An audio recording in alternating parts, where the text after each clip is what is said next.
श्री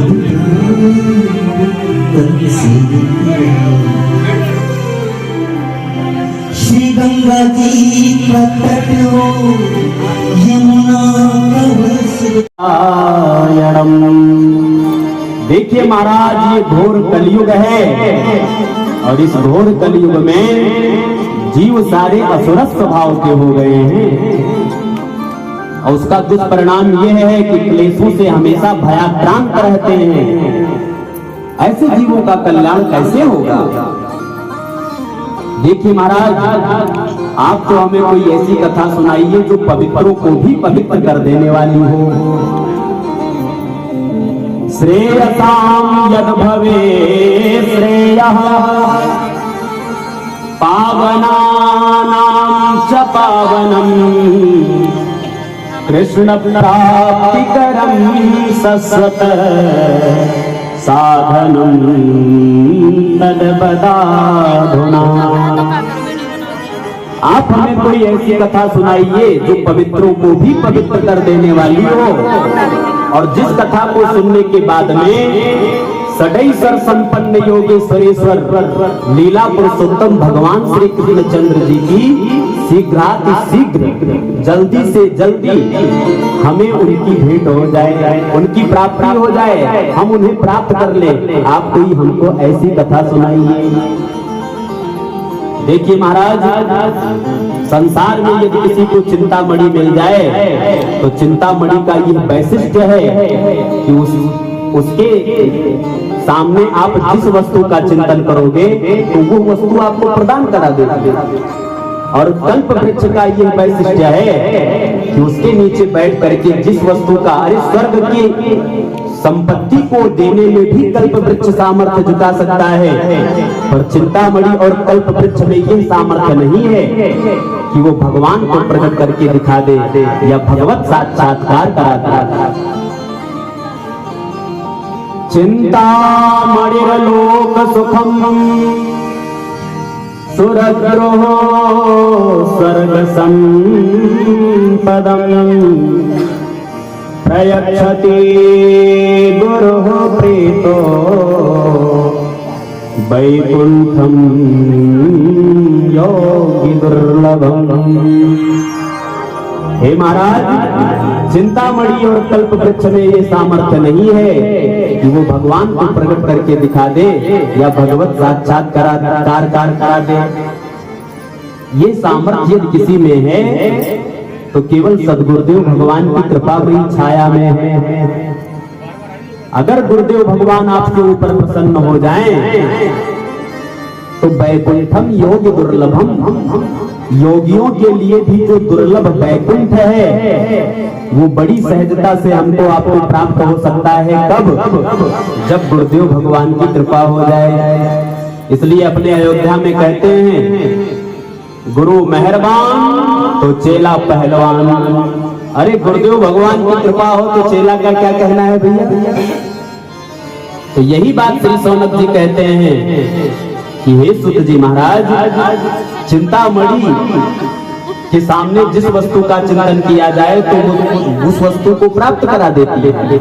और कल्प वृक्ष का ये वैशिष्ट्य है कि स्वर्ग के भी वस्तु को देने में सामर्थ्य जुटा सकती है, पर कल्प वृक्ष और चिंतामणि में ये सामर्थ्य नहीं है कि वो भगवान को प्रकट करके दिखा दे या भगवत साक्षात्कार करा। ये सामर्थ्य तो केवल सद्गुरुदेव भगवान की कृपा में, छाया में है। इस प्रकार से बड़े सुंदर प्रश्न किए। इन प्रश्नों को सुनने के बाद में श्री के लाते हैं तो घर में देने वाले को सावधान कर देते हैं, भैया जरा इसको संभाल करके रखिएगा, बहुत कीमती वस्तु है। उसी प्रकार से जब कोई वक्ता कोई विशिष्ट बात कहने जाता है तो श्रोताओं को सावधान कर देता है। आज श्री सूत जी महाराज ने सौनक आदि ऋषियों से कहा, सावधान होकर के सुनो। संसार में सबसे बड़ा डर किस चीज का है? काल व्याल मुखग्रास त्रास निर्णास है तवे श्रीमद्भागवतम शास्त्रम कलौ वीरेण भागवतम। संस्कृतम। बोले संसार में सबसे बड़ा डर किस चीज का है? तो संसार में सबसे बड़ा डर है मृत्यु का। संसार में कोई ऐसा व्यक्ति नहीं है जो मरना चाहता हो, पर भैया इसका नाम ये है मृत्यु लोक। यहाँ पर जो आया है उसका जाना सुनिश्चित है। दीपक बुझने को जलता है, दीपक बुझने को जलता है, मरण सदा से ही जीवन के आंचल में पलता है। दीपक बुझने को जलता है, दीपक बुझने को जलता है। आया है सो जाएगा राजा रंग फकीर, बंधा जंजीर। तो भैया इसका नाम है संसार। संसार का अर्थ क्या होता है? संसरति इति संसारः, जो हमेशा सरकता रहता है, हमेशा खिसकता रहता है। और हम चाहते हैं कि ये यथावत ज्यों का त्यों ऐसे ही बना रहे। तो संसार में सबसे बड़ा डर किस चीज का है? मृत्यु का। 60 वर्ष के बाबा हो गए, उनके पास जा करके कहो बाबा आप तो भजन करो, प्रत्युत्तर आता है महाराज पोती की विवाह और अपने आप को देख लेते, फिर तो इसके बाद भजन ही भजन करना था। माया मरी न मन मरा, मर मरे गया शरीर।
समय दिया गया है, ठीक जब प्रभु जी का नाम संकीर्तन,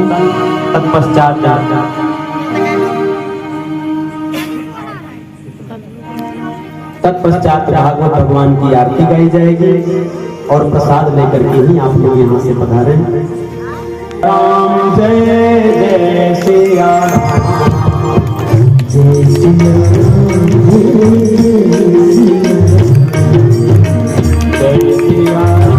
जय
सद्गुंहविः प्रजननाम्बे अस्तोदशवीरकुं सर्वगणाकुं स्वस्तये आत्मशनि प्रजाशनि पशुशन्यलोकशनि भयशनि अग्निः प्रजां बहुलाम्बे करोद्वन्मण्डं पयोरेतो अस्मासु धत्त। श्री भागवत भगवान की है आरती, बाबू को प्यार से है भागवत भगवान की आरती, बाबू को प्यार से भागवत भगवान की आरती, बाबू को प्यार से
कथा समाप्त हो गई। उसके बाद सब लोग बैठ के भजन कीर्तन कर रहे थे। उस टाइम मतलब मैं थोड़ी देर रहती थी, फिर चली जाती थी, मैं प्रॉपर नहीं रहती। चरणों की धूल जो मिल जाए, कहती हूँ मैया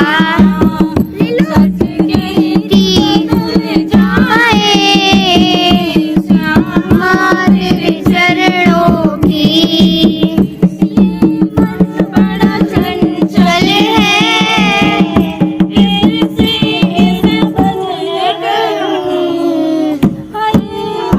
बड़ा चंचल है।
रघुमा